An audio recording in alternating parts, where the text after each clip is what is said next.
စပွဲမျက်နှာငယ်လောင်ယုံခံရတယ်အောက်ပြေအောက်ရွဆိုတဲ့လူများတွေပေါ်လေတဲ့မကြုံဘူးလို့မယုံဘူးမောင်ရဲ့မကြုံဘူးလို့မယုံဘူးမောင်ရဲ့အဲ့ဒါကြောင့်လေရန်ကုန်မောင်ကိုအများသူလေးချစ်ခဲ့တယ်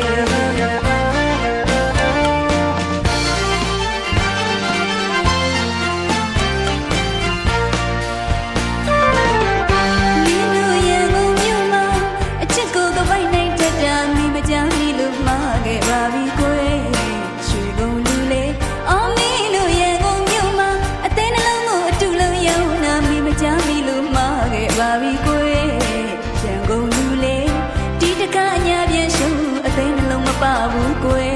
မင်းနဲ့အတူသွားခဲ့တဲ့သမရယုံနဲ့မှာပြုံးကြခဲ့လေသလား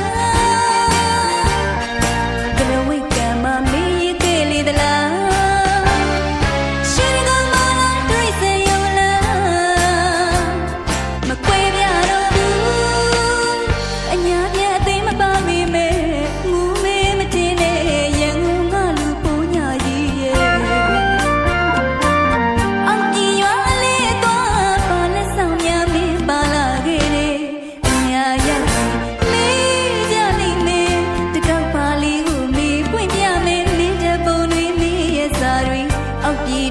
ပြည့်စည်အညာမနေကြဘူးမေးဖွင့်ပြလိုက်မယ်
ပြည့်စည်